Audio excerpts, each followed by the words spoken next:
concede de mais uma vez nos reunirmos nesse dia para louvarmos e bendizermos a Ele. Amém?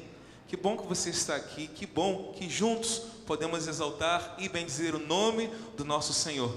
Eu quero te convidar para que você feche seus olhos onde você está e ore ao Senhor nesse momento. Deus está aqui presente, Deus quer ouvir a sua oração, a sua expectativa nessa noite, para aquilo que Deus vai fazer. Deus vai falar conosco, Deus preparou esse momento, Ele quer trazer para seu coração algo especial. Então fale com Deus nesse exato momento, vamos orar juntos. Pai, nós encontramos aqui reunidos no Teu santo nome, para Te louvar, para Te agradecer, para Te exaltar, e juntos queremos fazer isso. Juntos queremos erguer nossas vozes em louvor a Ti, Senhor Deus. Como igreja, nós Te bendizemos, Te exaltamos, Pai. Queremos e desejamos que Tu fale conosco nessa noite, aquilo que Tu preparou para cada um de nós. Nós oramos assim, no nome de Jesus. Amém. Te convido para você ficar em pé e cumprimentar esse querido irmão que está perto de você. Diga para ele como é bom estar aqui na casa do Senhor juntos, para louvarmos e bendizermos ao nosso Deus.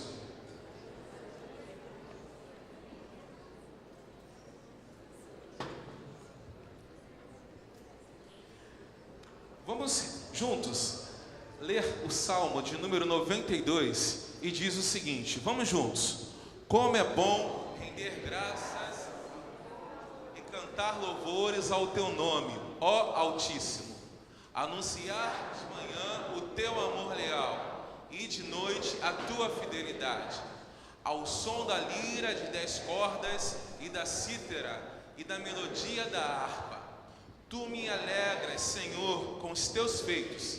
As obras das Tuas mãos levam-me a cantar de alegria. Então vamos juntos cantar de alegria ao nosso Deus? Exalte ao Senhor, dê um forte aplauso ao Senhor. Ele é digno. Santo, santo é o nosso Deus.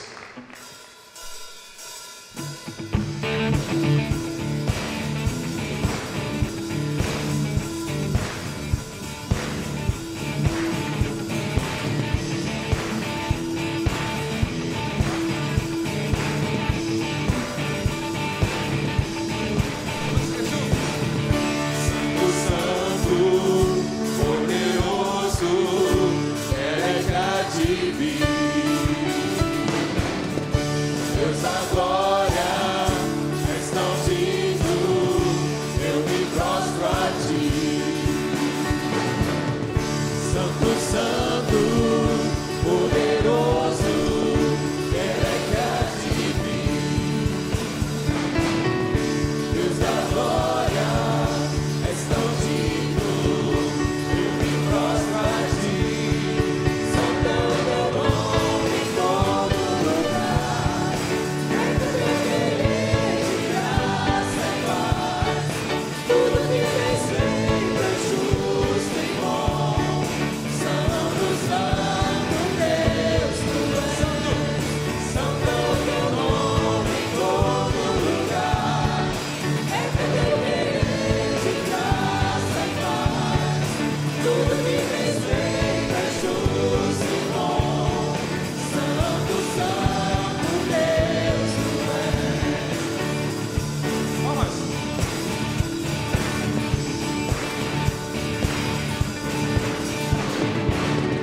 Senhor é bom e o seu amor dura para sempre. Diga mais uma vez: o Senhor é bom e o seu amor dura para sempre. E por isso nós cantamos e por isso nos alegramos na presença do nosso Deus.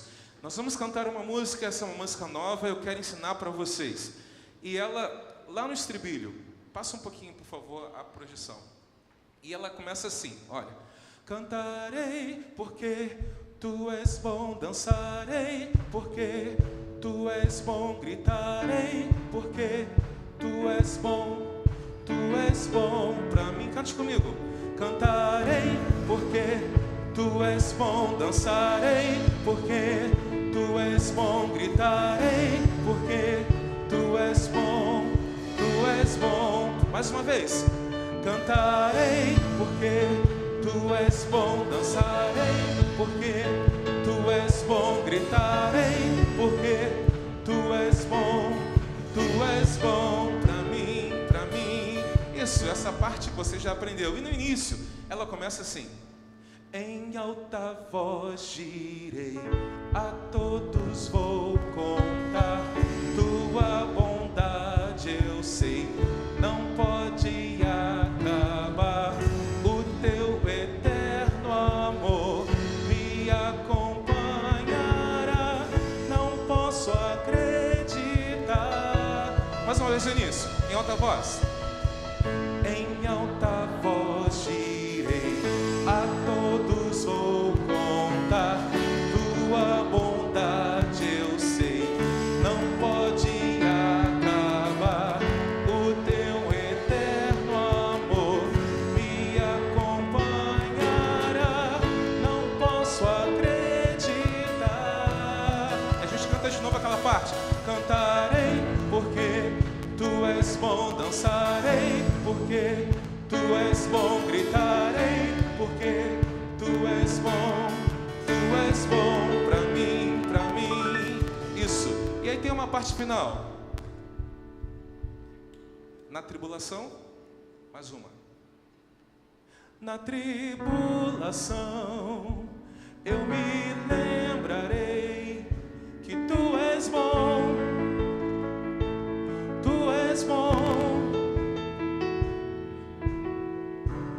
com meu coração eu proclamarei que tu és bom. Volta lá. Na tribulação eu me lembrarei.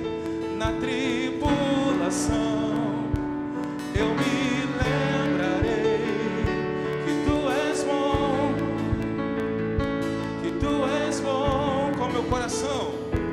com meu coração, eu proclamarei que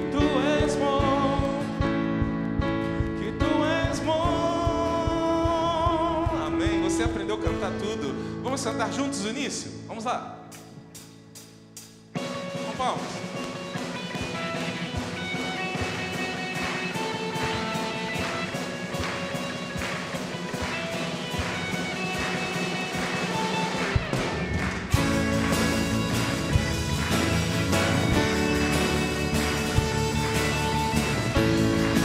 Nós nos alegramos no Senhor, porque o Senhor é bom, amém?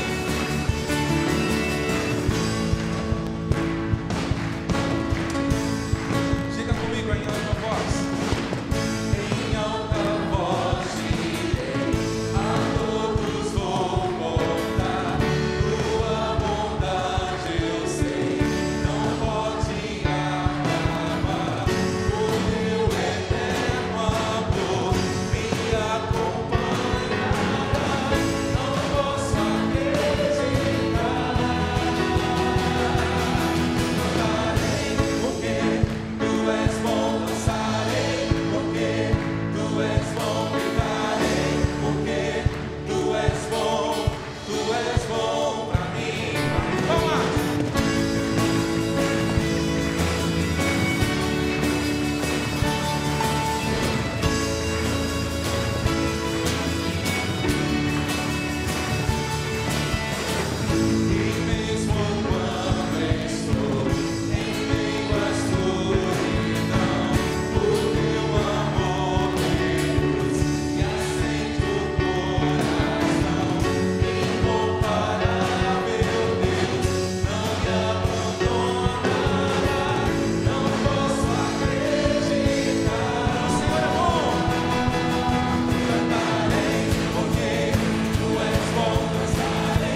Nada igual, não há nada melhor e nada pode se comparar à presença de Deus. Amém? Tu és bem-vindo aqui, Santo Espírito de Deus.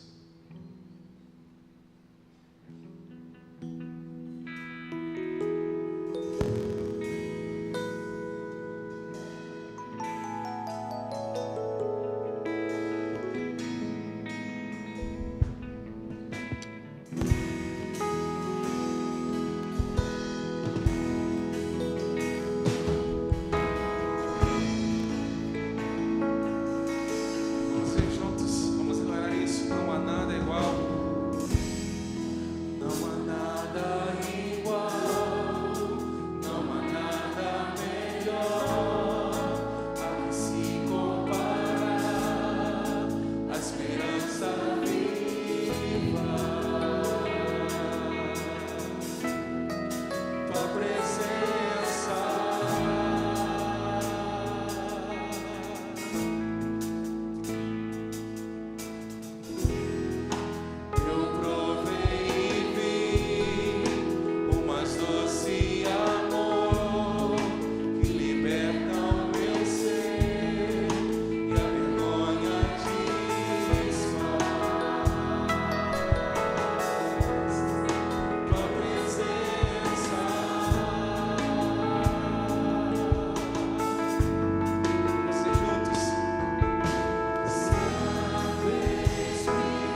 seus olhos, vamos orar ao Senhor nesse momento. Senhor, nosso Deus e nosso Pai eterno, louvado e engrandecido seja o teu nome, Senhor. Nós sabemos que o Senhor já tem enchido este lugar, sabemos que teu Santo Espírito está presente aqui conosco, Deus. Recebe, Senhor, o louvor que te dedicamos, ó Deus, e que o Senhor possa limpar as nossas vidas, ó Deus, lava os nossos corações, ó Deus. Queremos estar vestidos com vestes brancas, ó Deus, para exaltar o teu santo nome, como é devido a ti, como tu mereces, ó Deus. Toda honra, toda glória, todo louvor queremos te dar nesta noite, Pai, com os nossos corações cheios de gratidão por tudo aquilo que o Senhor tem feito por nós, tudo aquilo que o Senhor tem feito para nós, tudo aquilo que o Senhor tem feito através de nós. Senhor, usa-nos, ó Deus, que nesta noite Jesus Cristo e somente Jesus Cristo seja honrado nesta casa. É o que nós te suplicamos humildemente e em nome do Santo Filho de Deus. Amém.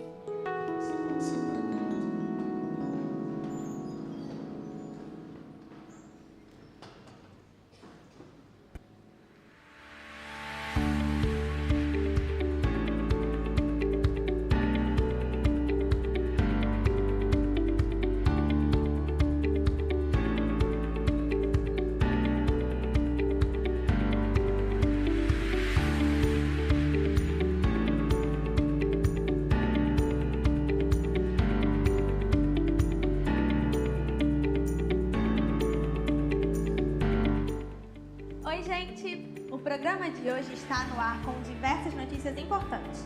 Fique atento! Atenção, jovens! O mês de fevereiro começou com diversas atividades e programações, então fique ligado. O Café da Juventude voltará no dia 8 de fevereiro. Ele acontecerá nas sextas-feiras, às 19h30, na Sala da Juventude. Participe desse momento de comunhão e crescimento. E anote na sua agenda. Nosso próximo culto jovem será no dia 16 de fevereiro, às 19h30. Venha e traga seus amigos. Teremos também uma viagem missionária para Cachoeiras de Macacu nos dias 22, 23 e 24 de fevereiro. Ficou interessado? Procure a Mariane Taylor ou o Bruno Bispo para mais informações. Para você casado, que tal investir no seu casamento e viver um dia maravilhoso com seu cônjuge? Estão abertas as inscrições para o Casais em União 2019. O céu acontecerá no dia 18 de maio, das 9 horas às 21 horas. A equipe está preparando uma programação incrível para vocês. O valor do investimento para a participação é de R$60 e as vagas são limitadas. Acesse o site da igreja e faça sua inscrição. E para você que já participou do céu, faça parte da equipe e contribua com esse momento tão especial. Procure os irmãos Simone, Valfrido e Edileuza para maiores informações. O Ministério Infantil de nossa igreja lembra a todos os pais e responsáveis que as ações do módulo são apenas para as crianças de 0 a 8 anos e informa que a EBD das crianças retornou neste domingo às 9 horas. Traga seu pequenino para aprender mais. E você que tem interesse em fazer um curso de música, se inscreva no IBMR Musical.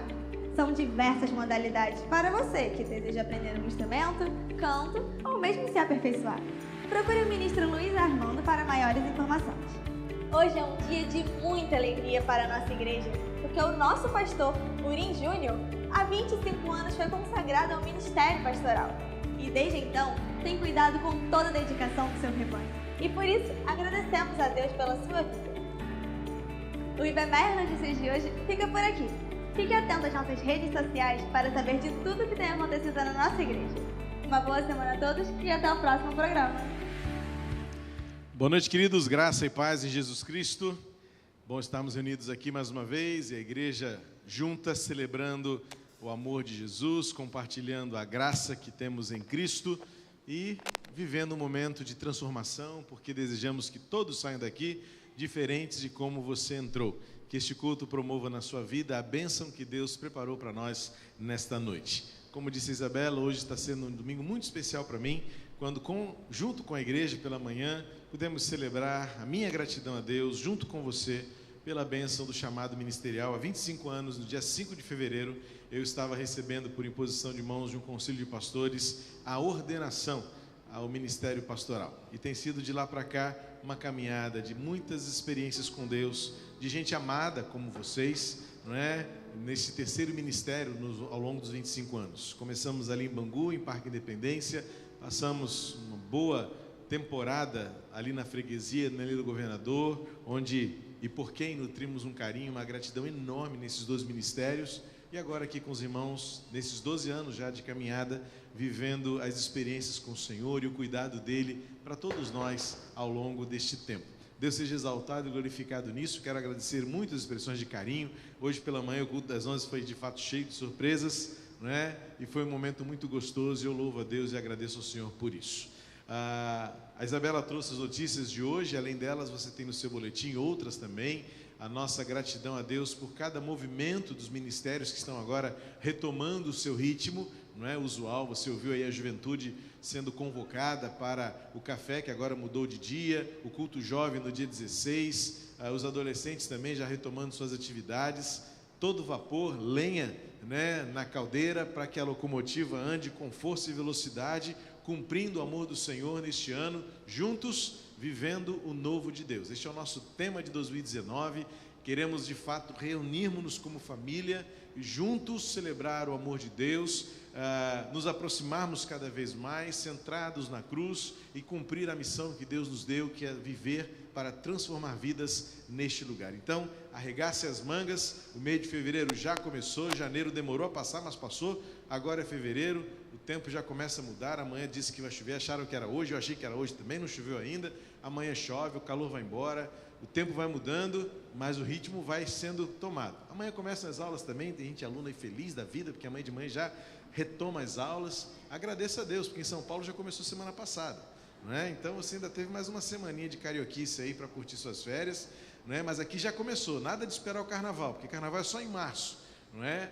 Que Deus seja exaltado em cada movimento de nossa igreja neste mês que está começando.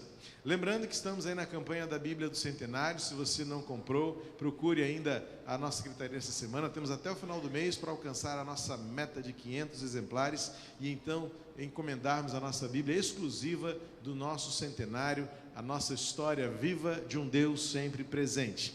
E também lembrar do desafio que apresentamos à igreja no domingo passado. Nós queremos, nesse mês de fevereiro, levantar uma oferta especial para reerguer, na verdade é construir uma casa nova para a família dos irmãos Sérgio e Eva e Júnior, ali na missão em Santa Rita, na Fazenda Betesda. Domingo passado iniciamos, as ofertas já começaram a entrar, recebemos doações também concretas de material, como eu disse domingo passado, para esta obra começar, e em breve já estaremos aí sob a coordenação do projeto Neemias, de fato, literalmente botando a mão na massa e colocando tijolo sobre tijolo para fazer transformação na vida dessa família.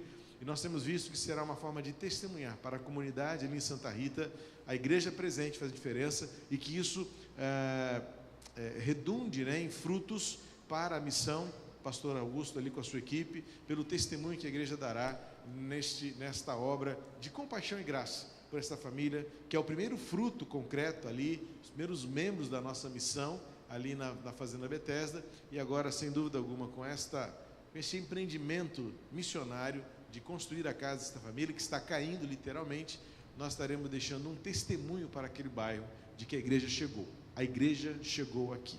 É o mesmo que está acontecendo ali em Brumadinho. Os irmãos têm acompanhado as notícias, e eu compartilhei com a igreja, os irmãos têm visto também nas redes sociais. A nossa Igreja Batista do Brasil está presente ali, numa coisa tão simples, mas Deus iluminou a mente da liderança da Convenção Batista Mineira, e na primeira Igreja Batista de Brumadinho construiu-se uma lavanderia temporária, com máquinas de lavar e secar roupa. Para quê? Para cuidar dos bombeiros e dos voluntários ali daquela região. E tem sido um diferencial, porque não fosse essa iniciativa, o que a gente ouviu é que os bombeiros fariam o seu trabalho de buscar e recuperar os corpos, já apenas corpos, não há mais nenhuma expectativa de se encontrar vítimas com vida, mas agora apenas vítimas fatais, e eles voltam completamente lameados. Vocês têm visto as imagens, e se não fosse esta ideia de Deus no coração da liderança daquela igreja local, eles estariam com a mesma roupa, talvez lavada só no chuveiro, no tanque, com um sabão simples, mas eles recebem a roupa lavada, seca e embalada num saco plástico. Coisa linda. Os irmãos têm visto algumas notícias assim, e eu gosto sempre de pensar em ações como essa, que a notícia que se tem é: a igreja chegou aqui, a igreja de Cristo chegou neste lugar. E assim também que vamos continuar agindo. A Igreja Batista do Meia chegará onde Deus nos mandaria. Que seja agora pelos jovens, lá em Cachoeiro de Macacu, dia 22 a 24 de fevereiro. Parabéns pela iniciativa, que seja um projeto maravilhoso na vida dos jovens que estarão nessa viagem missionária e em tantas outras ações que estão diante de nós. O ano está só começando. Juntos vamos viver o novo de Deus em mais um ano que Deus nos deu para viver, e assim faremos. A Deus toda a honra e toda a glória. Vamos continuar louvando ao Senhor. Enquanto cantamos, você dedicará a Deus seus dízimos, suas ofertas, porque a obra de Deus se faz com o seu sustento. É você que faz isso acontecer. Seus dons, seus talentos e a sua entrega, seus dízimos, suas ofertas sustentam a obra de Deus por meio dos recursos, para que nós possamos avançar, estender nossos braços ministeriais e fazer a obra do Senhor acontecer com alegria, porque Deus ama ao que dá com alegria. Segundo, Deus colocou em seu coração. Contribua para que esta igreja continue fazendo a sua obra acontecer, pelas ações ministeriais, pelas ações missionárias, pelas ações sociais. Onde Deus nos levar, aonde Deus quiser que formos, iremos, porque esta é a vontade de Deus para nós nesse tempo. Vamos louvar ao Senhor enquanto cantamos. Você que veio preparado com alegria, contribua para a obra do Senhor por meio da igreja.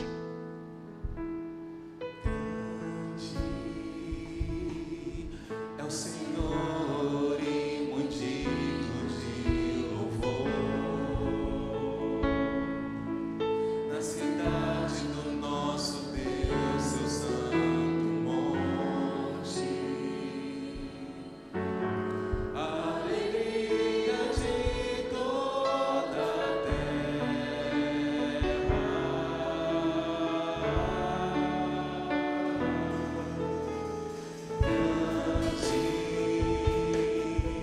é o Senhor em quem nós temos a vitória e nos ajuda contra o inimigo. Por isso diante dele nos prostramos.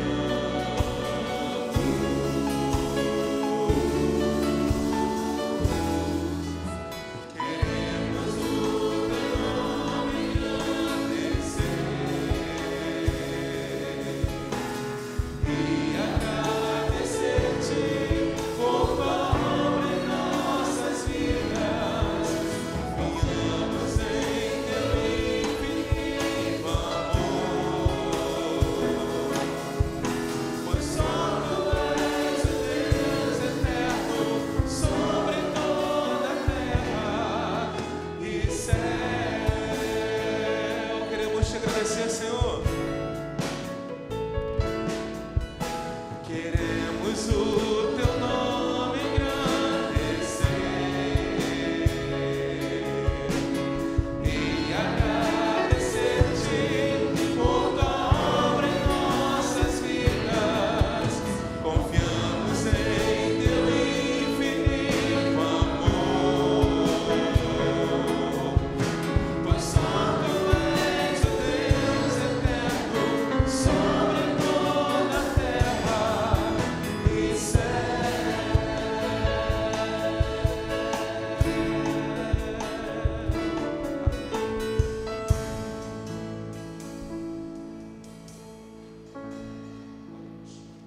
Santo Deus, obrigado por este momento em que estamos aqui, Senhor, ouvindo e cantando louvores ao Teu santo nome, Deus de amor. Obrigado, Senhor, pelos Teus servos que trouxeram aqui seus dízimos e suas ofertas, Senhor, que possam ser multiplicadas, ó Deus, que possam ser usadas na Tua causa, Senhor, que o Teu amor possa ser visto através do nosso meio, nos mais distantes lugares, Senhor, e onde se fizer necessário, Deus de amor, Senhor, que as pessoas possam ver o trabalho da Tua igreja, Senhor, e que os Teus servos continuem fiéis a Ti, Deus de amor. Esteja conosco, fala aos nossos corações, é o que pedimos-te humildemente, em nome de Jesus. Amém, Senhor. Está na hora de vermos nossos pequeninos novamente, abraçá-los. Hoje pela manhã eu recebi um lindo presente do Ministério com as Crianças de nossa igreja, e eu confesso que eu ainda nem consegui parar para ver, porque eu tive outros compromissos hoje à tarde e eu preciso ver aquilo com cuidado e atenção. Mas só pela capa eu já me emocionei. E só de folhear as mensagens que vocês escreveram e os desenhos que eu pude passar rapidamente os olhos, já fiquei emocionado, não é?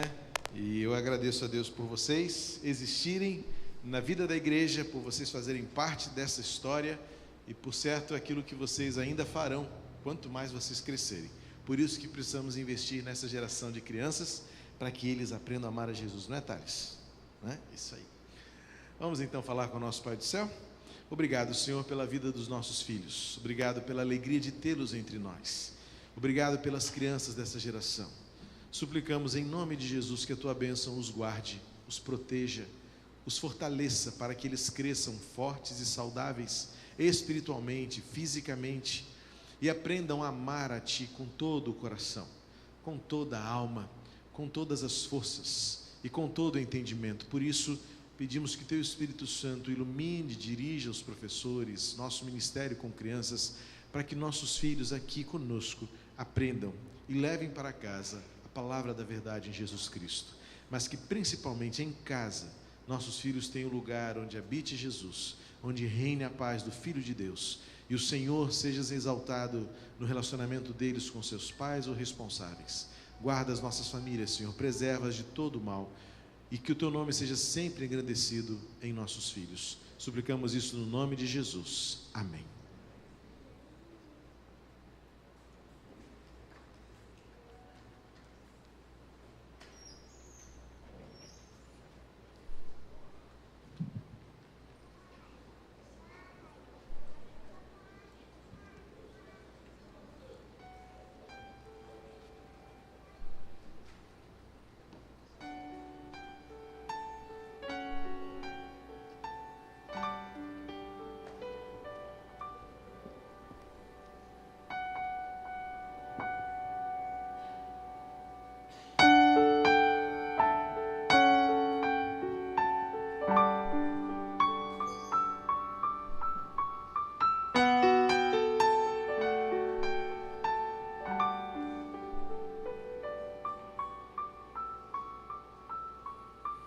Noite azul, céu sereno, num barco pequeno,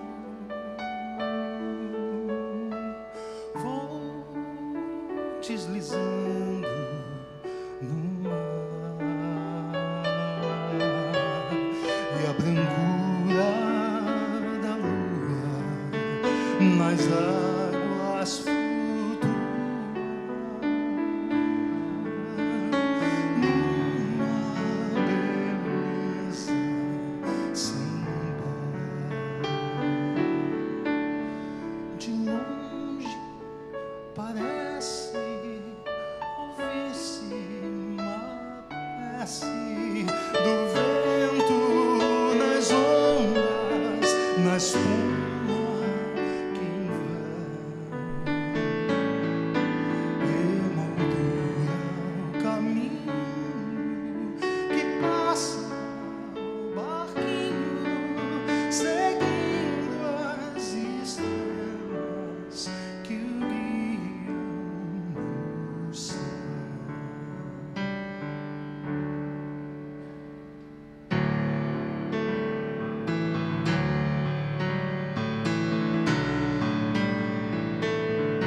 Transforma-se o vento,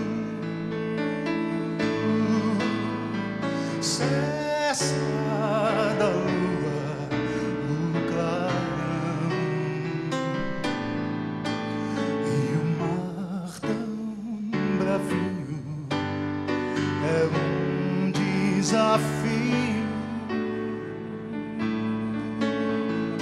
ao barco sem direção.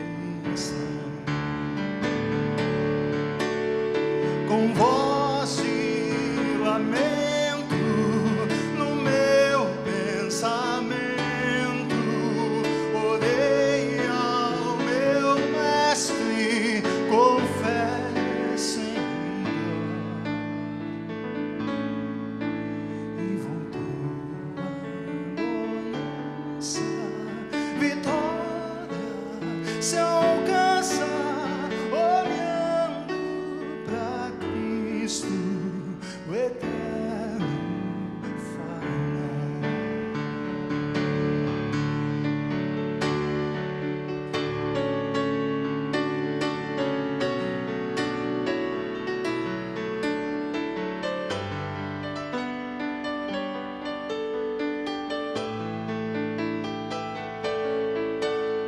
Com voz de lamento no meu pensamento, orei ao meu mestre com fé sem igual, e voltou a bonança, vitória se alcança olhando pra Cristo, o eterno faraó. E voltou a bonança, vitória se alcança olhando pra Cristo, o eterno faraó.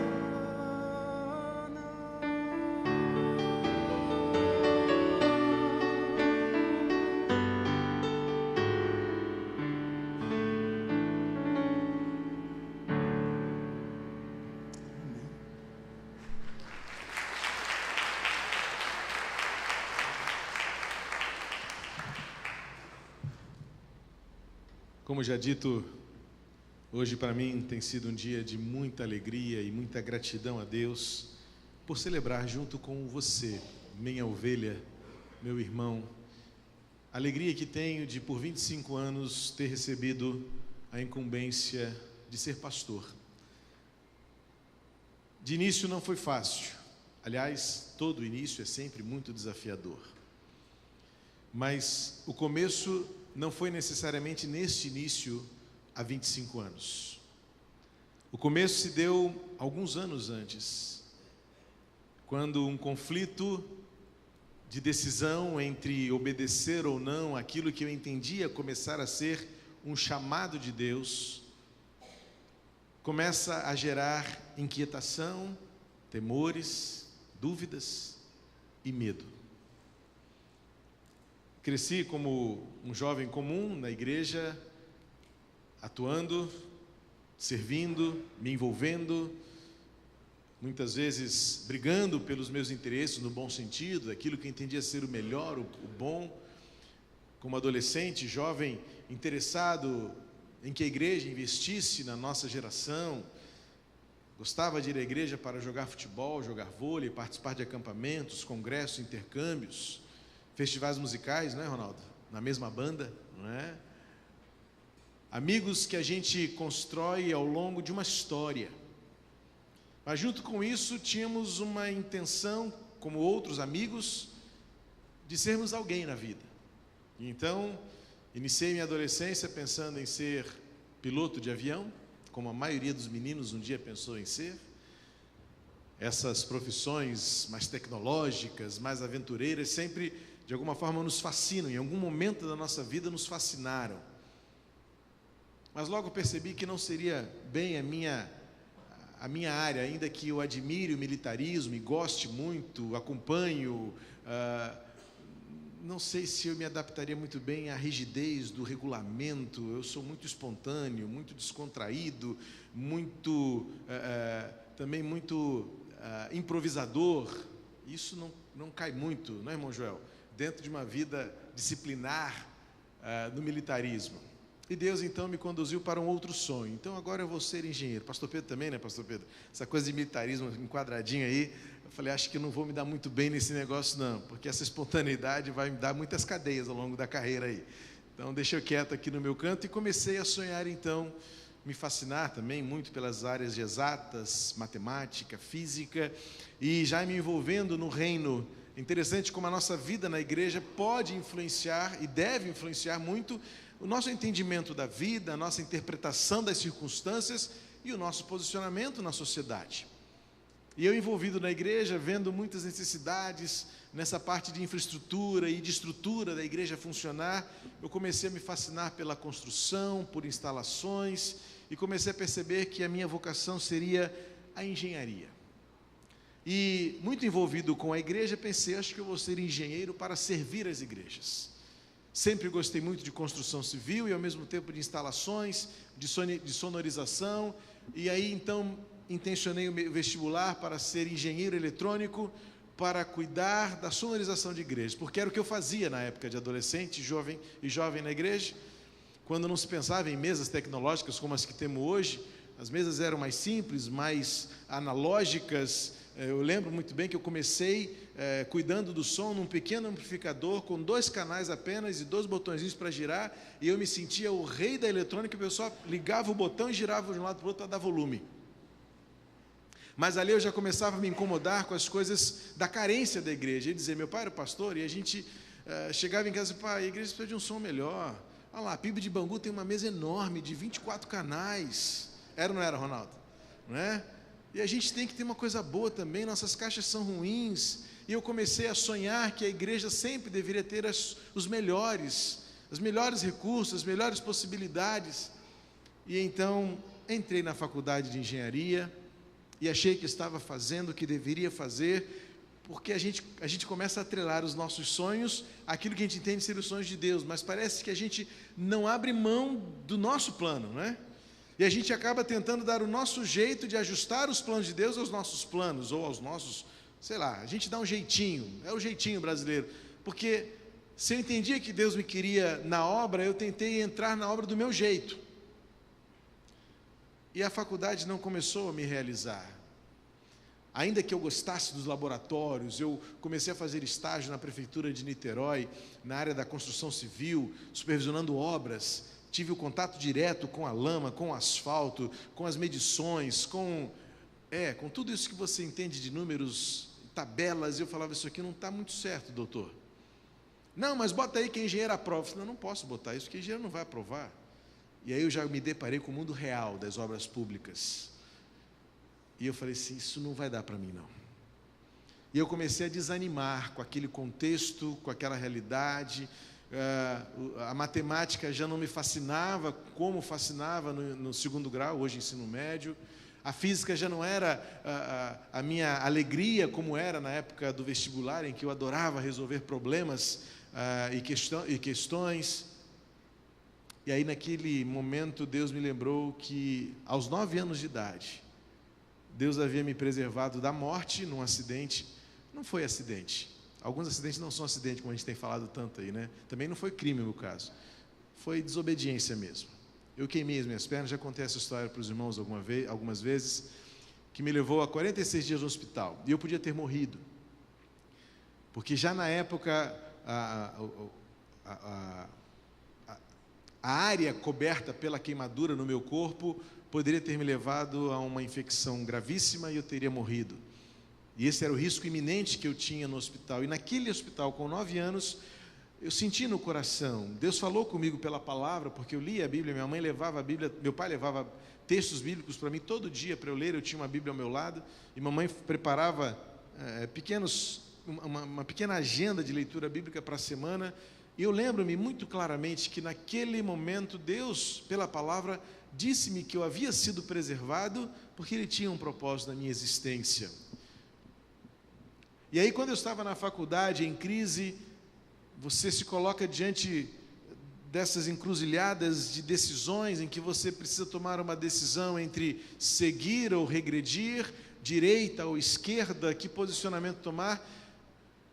A tristeza, a frustração, o desânimo, e era necessária uma tomada de decisão. E naquele momento, trouxe-me à memória a lembrança de que aos 9 anos Deus havia me preservado, porque Ele tinha um propósito específico. Como eu disse pela manhã, não vou chamar isso de um propósito especial, porque considerar isso um propósito especial é, numa lógica humana, desmerecer outros propósitos. E propósito de Deus é sempre bom, propósito de Deus é sempre especial, porque é o plano dele para cada um de nós. mas existem propósitos específicos. E eu percebia que Deus não me queria numa carreira que eu escolhesse, mas entendi que Deus tinha já preparado uma carreira pela qual eu deveria viver, e quando preciso for, inclusive morrer, se for o caso. E um versículo que norteou a minha mudança de curso, literalmente, curso acadêmico e curso de vida, foi Atos 20 e 24, quando ao ler aquele texto, uma devocional, Deus confirmou por aquela palavra que eu deveria viver para cumprir aquele propósito. E diz Atos 20 e 24, para tornar conhecido o Evangelho de Jesus Cristo. Naquele dia eu entendi que não era ser engenheiro. Me vi como Pedro e seu irmão e os demais pescadores sendo chamados por Jesus para deixarem as redes de lado para seguirem a Jesus. Não era deixar de serem quem eles eram, mas Jesus mesmo disse: vocês são pescadores de peixes, eu agora vou fazer vocês pescadores de homens. Veja que o chamado específico não altera essencialmente quem você é, mas muda o propósito do que você faz. A beleza do Evangelho é que Jesus não disse que eles deixariam de ser pescadores, mas muda essencialmente o que é feito e a razão pela qual é feita. Vocês não vão ser mais pescadores de peixes, mas eu vou fazer vocês pescadores de homens. E então eu entendi em 1990 que não era na faculdade de engenharia que eu encontraria o meu propósito de viver. E é importante que você saiba que Deus tem um lugar na história da sua vida e na história dessa geração, onde Ele queira usar você por um propósito específico. Há um problema nessa nossa cosmovisão de existência, de finalidade, de propósito, de achar que nós só servirmos ao reino se formos pastor, missionário ou algum tipo de liderança na igreja local. É um equívoco, é um erro. Eu acredito no chamado universal de Deus para todo aquele que crê. Temos de Deus um chamado para servi-lo e para sermos usados por Ele nesta geração. Mas esse chamado envolve sim obediência, envolve muitas vezes desprendimento, altruísmo e também coragem. Porque, via de regra, o chamado de Deus envolve algum risco. O chamado de Deus para fazermos diferença envolve, sim, algum propósito diferente daquilo que nós achávamos que seria a nossa zona de conforto, o nosso bem-estar, o nosso proveito, o nosso benefício, para que na visão do reino encontrarmos agora o propósito de Deus, o benefício do outro. No reino de Deus tudo muda. E evidentemente, quando eu consegui elaborar na minha mente, no meu coração, este propósito específico de Deus, para, sem mudar a minha essência, tornar-me agora um vocacionado para o ministério, envolveu sim medo, porque eu conheci os riscos. Evidentemente que alguém, quando escolhe ser advogado porque o pai é advogado, sabe bem o que está fazendo, porque conhece bem as lides de seu pai. Quando uma jovem escolhe ser médico porque seu pai é médico, sabe bem o que significa. Se um filho escolhe ser professor, sabe bem o que significa, porque vê seus pais sendo professor. E eu sabia muito bem o que significaria ser pastor. Porque neto de pastor, e filho de pastor, e primos pastores, sobrinho de pastor, é pastor, mais pastor do que gente inteligente nessa família, porque é todo mundo obediente. Sim, porque obediência é uma questão de desprendimento, e algumas vezes parece insano. Eu ouvi isso de pessoas próximas a mim, de sangue, que disseram em reuniões familiares: você vai deixar a engenharia para ser pastor? E o complemento é sempre: você está doido? Porque a obediência muitas vezes soa como uma insanidade, como algo ilógico, como algo absurdo. Tantas carreiras para escolher, e você quer ser pastor? olhava para o meu avô, olhava para o meu pai e tinha exemplos e razões suficientes para dizer, não, isso eu não quero ser. Não por eles, mas porque eles viveram como pastor. Pelo que eles passaram como pastor. E olha que eles nem viveram na época de hoje, porque na época deles, falar que era pastor tinha crédito garantido, tinha a conta na quitanda do bairro. Eu lembro que muitas vezes eu ia lá pegar tomate, alface na quitanda do Jabu e dizia assim, anota aí no nome do pastor Purim, porque o dono da quitanda sabia que no final do mês papai ia lá pagar. Hoje em dia, eu tive recentemente uma solicitação de crédito negada, porque na minha ficha eu disse que era pastor. E o banco disse, nós não autorizamos para religiosos. Eu não sei como é que vai ser daqui para frente.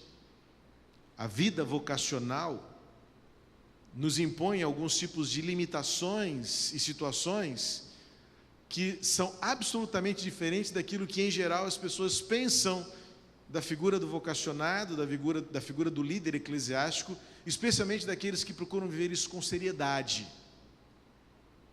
Eu teria motivos já na época para dizer, não, isso eu não quero de jeito algum.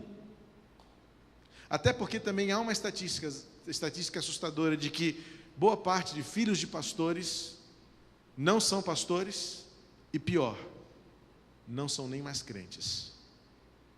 Porque se decepcionaram com uma vida dupla, ou então se decepcionaram com a forma como a igreja trata seus pastores, porque veem o que alguns pastores acabam vivenciando e sofrendo, também porque, por outro lado, vive o que alguns pastores causam às suas igrejas, às suas ovelhas, realizam em suas famílias. É toda uma sistemática tão complexa que não é na simplicidade de um panorama ou de uma descrição que a gente consegue explicar, mas estatísticas apenas dizem claramente que filho de peixe não é peixinho. E quando eu decidi, reuni meus pais e disse, eu não vou ser mais engenheiro. Tive que fazer isso até com a minha namorada na época, que hoje é minha esposa, há quase 24 anos, porque ela começou a namorar um acadêmico de engenharia. Quando eu pedi a Jane em namoro, eu tinha acabado de ser aprovado no vestibular. Olha que onda, né? Que marra. Chegar para uma jovem e dizer assim, namora comigo que eu vou ser engenheiro. Naquela época ainda tinha este brilho no olhar, né? Hoje em dia é mais complicada a realidade dos nossos amigos e irmãos engenheiros. E a Jane aceitou namorar um acadêmico de engenharia. E um dia eu tive que dizer para ela, olha, eu vou sair da engenharia. E deixei-a bem à vontade, foi uma conversa dura e séria que tivemos, acho que eu já compartilhei isso com os meus outras vezes. Eu disse para ela, eu estou lhe dando a liberdade, eu amo você, eu já amo você, mas quero ser franco e transparente com você. Você começou a namorar tendo uma perspectiva de futuro e que talvez eu como pastor não possa lhe dar. E ela me deu uma resposta que há quase 25 anos comprova que ela sabia o que estava fazendo. Mas quando eu penso nesta história, nessa trajetória de 25 anos de vida pastoral, e que tenho hoje a alegria de estar com os irmãos caminhando como pastor e ovelhas, lembrando-me de todos os dilemas que eu vivi, e hoje pela manhã o pastor Tércio colocou tão bem este contraste entre rios e desertos na vida pastoral. Eu me lembro de Moisés, e que também foi chamado por Deus para uma tarefa específica de ser o líder do povo, no projeto de Deus de tirar o povo do cativeiro egípcio e levá-lo para uma terra prometida. O texto de Êxodo capítulo 3 diz que Deus ouviu as orações do povo. Ele diz para Moisés, chegou até mim o clamor do povo, e eu escolhi você. Volte para o Egito, pois você tirará o meu povo de lá e o levará à terra que eu prometi, a terra que eu lhes darei, terra que mana leite e mel. Eu quero ler com os irmãos a partir do versículo 11, porque agora quando trava-se um diálogo entre Deus e Moisés, Deus convoca Moisés e Moisés responde à convocação de Deus com 3 perguntas realistas. E estas perguntas muitas vezes vão retratar aquilo que eu e que muitos de vocês passam quando está diante de nós uma tarefa maior do que a nossa capacidade de discernir. Esse ensinamento de Moisés serve para todos nós que, diante da tarefa de obedecer a Deus, somos tomados pelo medo, pela fragilidade, pela fraqueza, pelo senso de incapacidade, de impotência diante do desafio que está diante de nós. Medo é uma realidade de todos nós. Eu me lembro que casei-me com Jeane, já era pastor há 1 ano e 4 meses, mais ou menos. E lembro-me que na lua de mel eu acordei assustado. E depois eu caí na bobagem de contar isso para ela, né? Porque eu acordei assustado no meio da noite e olhei para ela e disse: o que eu fiz? Mas foi o sentimento mais genuíno e mais sincero diante da responsabilidade que eu assumi 2 noites anteriores diante de Deus e diante das testemunhas na igreja de Itacuruçá, em 1º de julho de 95. Não foi uma sensação de arrependimento, não.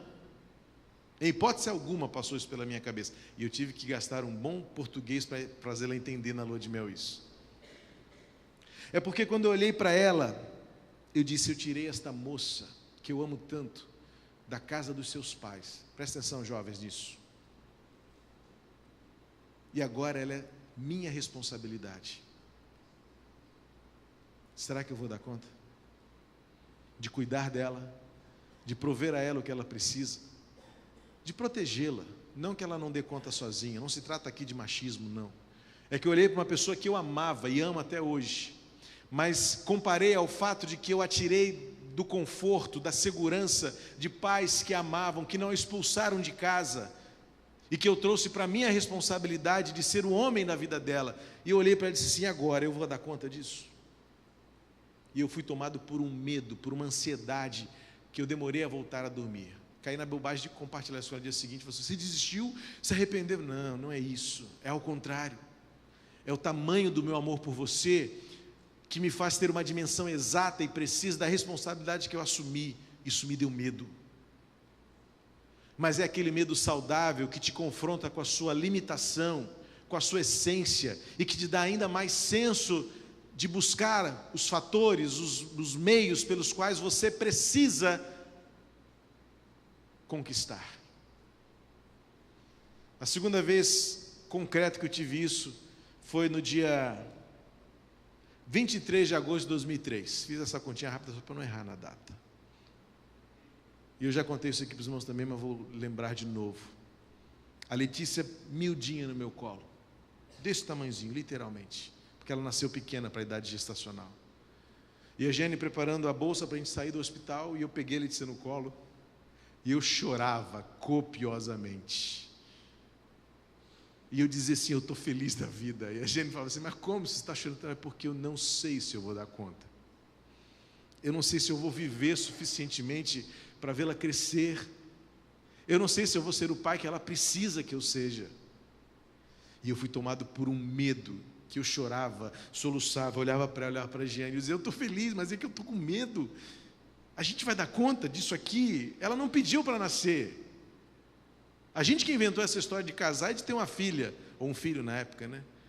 E agora a gente tem essa coisa preciosa aqui, frágil, sensível, absolutamente dependente. Se troca a fralda, fica limpa, se dá banho, fica cheirosa, se tem mamar, ela come. Se não fizermos nada disso, ela não vive. Até que ela possa dar os seus passos, começar a falar, fazer suas escolhas, fazer suas opções, ser responsável pelos seus atos, é só a gente.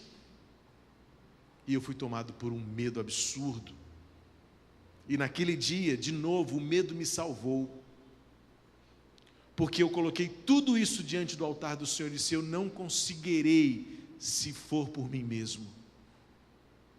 Jesus já disse isso em João 15,5, quando ele falou: sem mim vocês não fazem nada. E a gente, como geração atual, continua tentando dar cabo da nossa vida, resolver nossas circunstâncias por nós mesmos. A gente precisa de um pouquinho de medo da realidade e muito do temor ao Senhor, para sabermos até onde nós podemos ir, até onde nós conseguimos chegar, e o quanto precisamos de Deus para obedecê-lo e para cumprir o seu propósito nesta vida. Há 25 anos, oficialmente, eu comecei a trajetória de ser pastor de gente. Deixei de cuidar de plantas, de projetos, de cálculos, de números, para viver para que Jesus seja formado em cada um de nós. Chamado para chorar com os que choram, me alegrar com os que se alegram, e de fato a cada dia eu percebo que o ministério pastoral me dá experiências que nenhum outro ofício me daria. Viver alegrias e responsabilidades que nenhum outro, perdoem-me, tem. Porque algumas outras profissões e realizações têm toda a sua beleza, toda a sua nobreza. Eu sei o quanto o professor faz parte da história, da nossa história. Eu sou o que sou porque tenho professores na minha história. Eu estou aqui porque médicos cuidaram de mim, desde meu nascimento até recentemente, na última consulta que fiz. Nós cuidamos uns dos outros, mas a questão é que o ofício pastoral repercute na eternidade. E há algo de mais precioso ainda quando o escritor aos Hebreus coloca um peso enorme sobre os meus ombros e de todos os demais vocacionados para o pastorado, porque ele diz: porque cada um dos seus pastores dará contas a Deus de todos vocês. E eu fico pensando, você vai dar conta das suas mazelas? Eu vou dar das minhas e das suas. É o que diz o texto. Então, com todo o respeito que toda e qualquer profissão merece, seja ela o patamar de intelectualidade que se exija, a recompensa salarial que tenha, seja ela qual for, a nobreza social que possa obter, mas eu digo a você, a responsabilidade de um pastor de ovelhas é incomparavelmente maior, porque o que fazemos aqui repercute na eternidade. Nosso silêncio e omissão pode levar pessoas para o inferno. E nossos erros e nossas culpas podem também levar pessoas para o inferno. Hoje, como bem pontuou o pastor Tércio pela manhã, vou repetir para o seu aprendizado, se você não estava de manhã. Firam o pastor, diz Jesus. Jesus disse isso. Ferirão o pastor e as ovelhas se dispersarão. Nossa responsabilidade é gigantesca. Isso tudo causa medo. Medo de errar, medo de fazer mal, medo de frustrar, medo de decepcionar. E isso muitas vezes é pesado demais para nós. Mas quantas outras vezes Deus cuida do nosso coração com a recompensa do sorriso, do abraço, da oração, do reconhecimento, da alegria. E como eu já disse algumas vezes, daquelas experiências simples, mas que muitas vezes tocam tão profundamente o coração, de uma palavra de uma criança, ou quem sabe de um telefonema como aquele que eu já disse para você, de um pai que liga: pastor, estamos grávidos. Eu falei: que bom, que alegria, seus pais já sabem? Não, decidimos contar primeiro para o senhor. Como pode uma alegria se comparar a essa? E lá em Êxodo 3, 11 e 18, Moisés coloca diante de Deus o seu medo para obedecer, que nos ajuda também a enfrentar o seu medo, o nosso medo, de dizer sim para Deus quando Ele está dizendo: eu quero você na minha obra, eu quero você servindo ao meu reino, eu quero você fazendo diferença na sua geração. Eu não falo para você ser um pastor também, um missionário, mas se isso estiver incluído no seu projeto de vida, vamos em frente, vamos juntos. Mas o que eu quero dizer é que todos nós, diante do desafio de sermos o que devemos ser, um bom esposo, um bom pai, um bom cidadão, ficamos muitas vezes paralisados pelo medo de fracassar. O medo que eu tive na lua de mel, o medo que eu tive no quarto do hospital da maternidade, é muitas vezes o medo que nos consome também. Será que eu vou dar conta?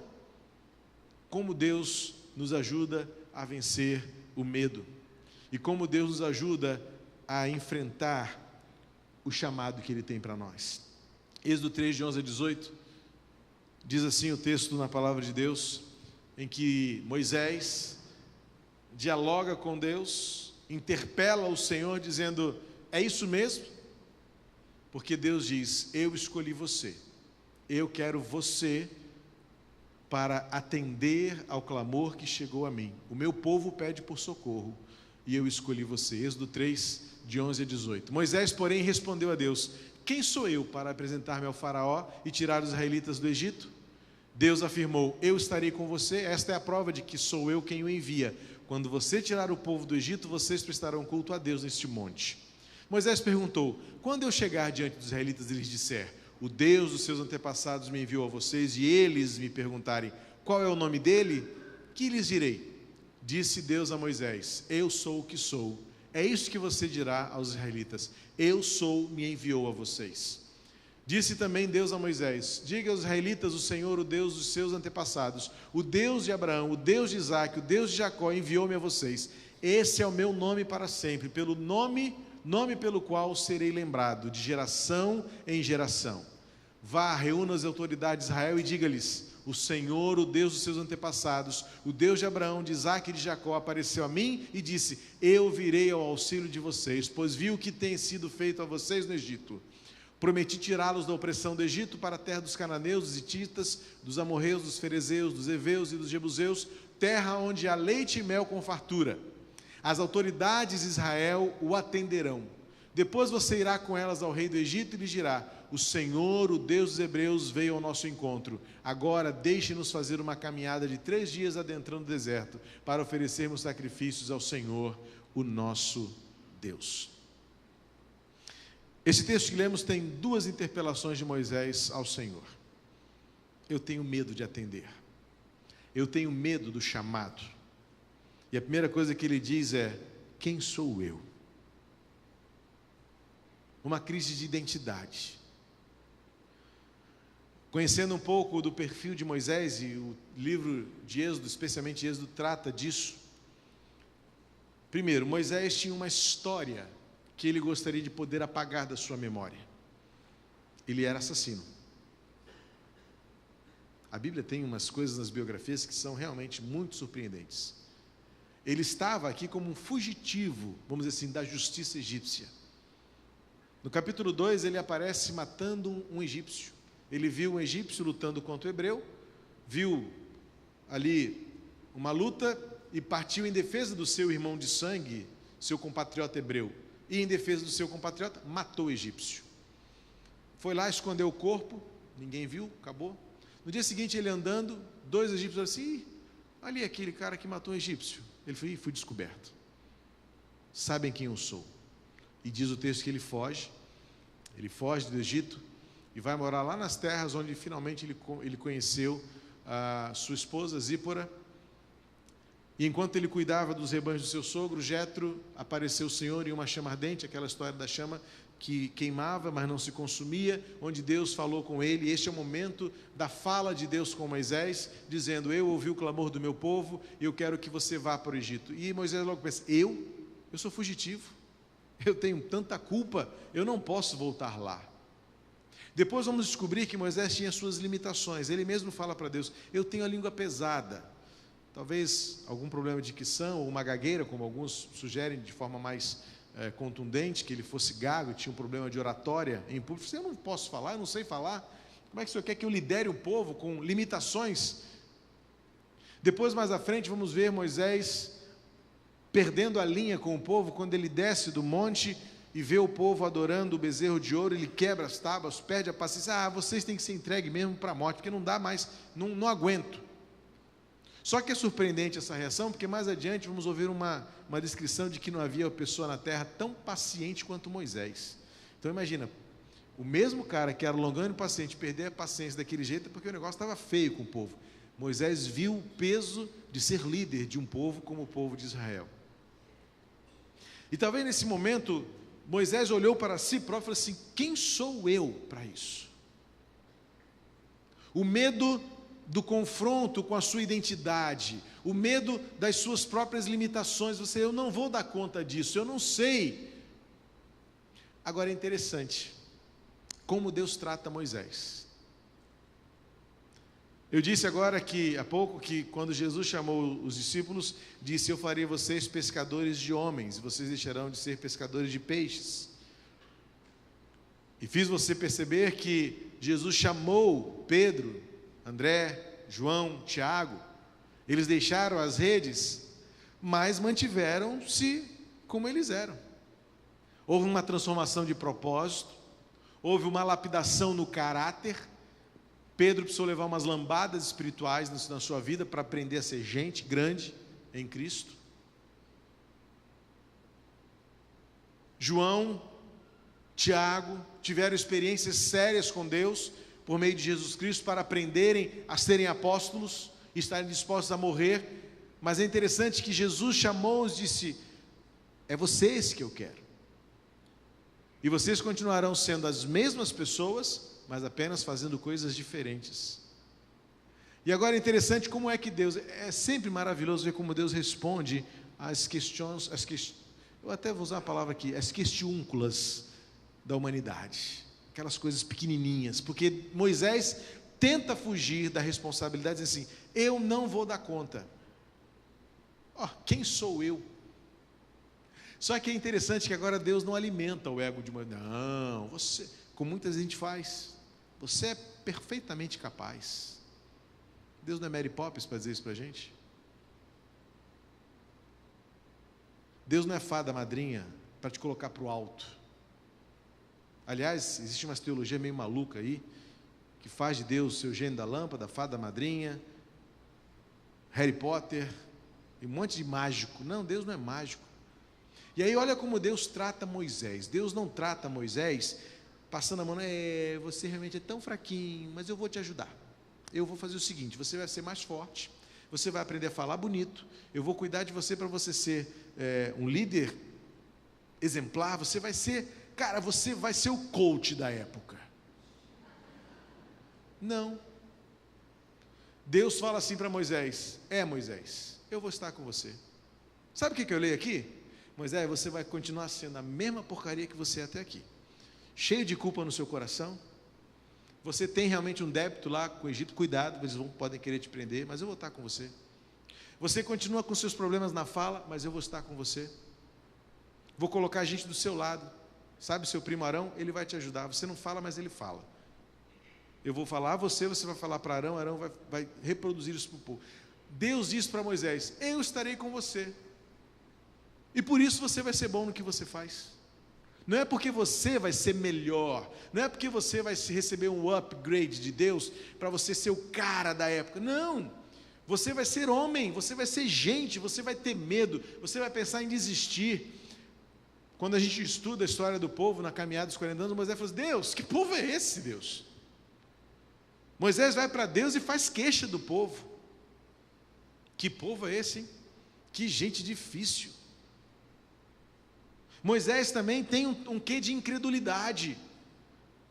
Nós refletimos alguns domingos atrás, no capítulo 5 para o 6, quando Moisés volta para Deus e questiona: Deus, está dando tudo errado. O Senhor acabou de me dizer que eu ia falar com o faraó, ele ia mandar a gente sair. Só que Moisés esqueceu a promessa, lembra dessa mensagem? A promessa toda. Tinha um complemento, tinha um tempo, tinha uma tarefa, tinha um desafio, tinha um deserto para atravessar. E Deus está dizendo para Moisés: você está com medo de me obedecer, porque você olha para você mesmo. Mas olha, eu vou estar com você. Então, desvie o seu olhar para mim. Você vai continuar sendo quem você é. Aliás, a beleza do chamado, a riqueza do chamado e a riqueza do reino de Deus é que Deus nos usa a despeito de quem nós somos. Ai daquele, pobre é aquele que muda a sua voz, que muda a sua personalidade e que causa espanto naqueles que o veem na rua, em casa, num jogo de futebol, com outros amigos, e fala assim: esse é aquele mesmo que está lá na frente da gente? É o mesmo que prega, é o mesmo que fala? E Deus disse para Moisés: é isso mesmo, Moisés, é você que eu quero. O fraco, o medroso, mas eu vou estar com você. E isso vai fazer diferença. O que nos muda é a presença de Deus. Eu estarei com você. E depois Moisés tenta ainda fugir dessa faina que Deus está querendo colocá-lo e fala assim: tá, mas aí o Senhor vai estar comigo, mas eu vou dizer para o povo o quê? Eu vou chegar e vou dizer assim: Deus me mandou, Deus dos seus pais, Abraão, Isaac e Jacó, Deus mandou. E o que eles vão achar disso? Eles vão acreditar? Como é que eu vou apresentar-te para eles, Senhor? E aí Deus fala assim: diga a eles que o eu sou mandou você. Ah, brincou agora, né? O que eu sou? Eles não conhecem. Só que para o hebreu, o nome tem um poder enorme. É por isso que o hebreu não batiza as crianças pelo nome antes delas nascerem. Você vê na Bíblia, todos os relatos de batismo de nome sempre tem a ver com a circunstância, com o contexto, com o momento, porque todos os nomes de alguma forma estão atrelados ao que estava acontecendo na época. Porque para o hebreu, o nome era a própria pessoa.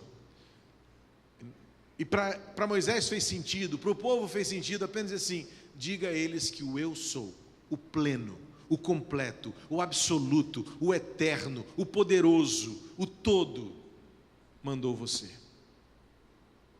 E aí Moisés fala assim: tá, eu já sei o que eu vou dizer, que o Senhor é poderoso, que o Senhor é tremendo, que o Senhor é o eterno, já sei como vou lhe apresentar, mas e agora como eles vão acreditar no que eu estou dizendo? Aí, vamos lá para o capítulo 4, quando a essa pergunta Deus responde assim: Moisés, o que você tem nas suas mãos? E ele diz: eu tenho uma vara. Então joga ela no chão. E o texto vai dizer, capítulo 4, verso 1 a 12, que a vara se transforma em serpente. Pega a serpente se transforma em vara. Põe a sua mão dentro da sua roupa, tira para fora, a mão está leprosa. Põe-a de volta, a mão está curada. E Deus mostra para Moisés que haverá sinais e prodígios, e o povo saberá quem é Deus.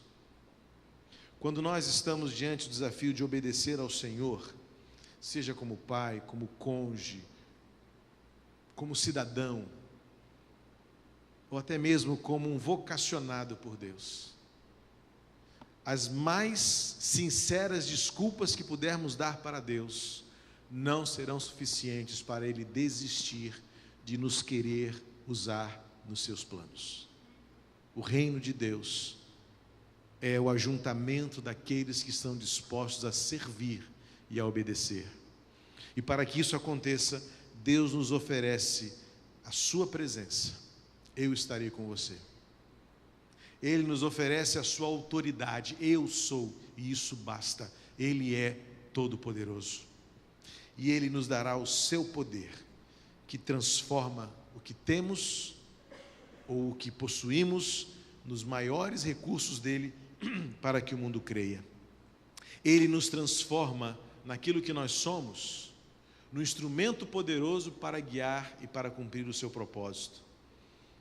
E Ele, por meio do seu poder, fala por meio de nós. Diante do desafio, nós só temos uma possibilidade: dizer ao Senhor: estou aqui, pronto, usa-me. Nossos medos, nossas limitações e as circunstâncias nunca serão motivos suficientes para dizer ao Senhor não, pois o Senhor só quer de nós uma resposta: estou aqui, e confiar que todo o restante virá dele, para que nós cumpramos a sua missão. Tem valido para a minha vida nesses 25 anos, tem valido para a igreja de Cristo nesses 2000 anos. Em nome de Jesus, vale para você também, para que você diga para Deus: eu estou aqui, usa a minha vida para ser bênção para essa geração, cumpra em mim o teu propósito, a vocação que o Senhor tem para a minha vida nessa geração, para que eu seja teu instrumento, para que eu seja a tua resposta para este tempo, para essas pessoas à minha volta. Eis-me aqui, pronto para ser usado. pronto para ser o teu instrumento, para transformar vidas nessa geração. O que Cristo fez por nós na cruz faz tudo isto aqui ser completo de significado. Na cruz, Ele nos deu a outorga. Foi o que Ele disse aos discípulos quando despediu-se dele: todo o poder me foi dado no céu e na terra. Ele venceu a morte, Ele venceu as ameaças, Ele venceu a oposição, Ele venceu a morte. E Ele então pode dizer finalmente: eu venci. E se Ele venceu, vale a pena dizer sim ao Senhor. Os planos dele se cumprirão. E pelo sacrifício de Cristo na cruz, hoje, o amor de Deus se manifesta por meio de nós, seus servos, seu povo, sua gente, para este tempo. Vamos sentar à mesa do Senhor agora para celebrar a comunhão e a salvação que Ele nos deu, mas também celebrar a missão, porque o apóstolo Paulo nos ensina que sentados à mesa, proclamamos a morte do Senhor até que Ele venha. Celebrar a ceia do Senhor é, portanto, renovar o nosso senso de missão. Um dia decidimos obedecer. Dissemos sim para o Senhor, porque Ele nos chamou para viver com Ele, para andar com Ele. Um dia dissemos sim para o Senhor, crendo que Ele estará conosco todos os dias, crendo que a sua autoridade é o que nos outorga poder para vencer, crendo que é o seu poder que fará maravilhas, e a glória será sempre dele. E por isso que nos sentamos à mesa do Senhor nesta noite mais uma vez, para agradecer porque fazemos parte do seu reino, da sua missão, e vale a pena obedecer ao Senhor. Eu convido você então, irmão, irmã em Cristo, salvo por Jesus, para juntos tomarmos o pão e o cálice e celebrarmos a bênção de fazermos parte da missão de Deus neste tempo, como seus instrumentos. Não tenha medo de dizer sim ao Senhor, porque Ele outorga a você a presença dEle, a autoridade dEle e o poder que Ele tem, para que juntos cumpramos a missão dEle de transformar vidas nessa geração.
Os evangelhos descrevem aquela noite que parecia ser, e foi de fato sombria, mas parecia ser o final de toda a esperança, de toda a promessa. Os discípulos reunidos para aquela ceia perceberam um clima pesado no ar, no semblante do Senhor Jesus, pois ele, em ar de despedida, preparava-os para a crucificação. A missão, os sonhos, os propósitos, a esperança, a transformação pareciam estar ruindo naquela noite, mas ele ressuscitou. E hoje, o pão e o cálice nos trazem à memória a cruz, mas imediatamente nos transportam para a sepultura vazia, pois o sangue derramado na cruz nos deu vida, por meio da pedra removida da frente do sepulcro. E é por isso que nesta noite nós celebramos a morte, celebramos a vida que Ele nos deu, o chamado com que Ele nos convocou para vivermos, para cumprir o propósito dEle nessa geração. E para que isso se cumpra, Ele outorga a presença, a autoridade e o poder dEle em nossa vida. E é nisto que vamos caminhar. E é assim que a igreja continuará vencendo, até que Cristo volte. É por isso que o ministério pastoral continuará valendo a pena, porque o Senhor outorga a sua presença ao nosso lado, a autoridade vem do nome dEle, e o poder é para a glória dEle. E seja sempre a glória dEle vista em nós. Juntos, portanto, sentados à mesa do Senhor, nós, salvos por Jesus, batizados em nome do Pai, do Filho e do Espírito Santo, em comunhão com a sua igreja neste tempo, e na esperança de que a eternidade é uma realidade na volta de Jesus, ou quando a morte nos levar, juntos, comamos o pão e bebamos o cálice agora em memória de Cristo.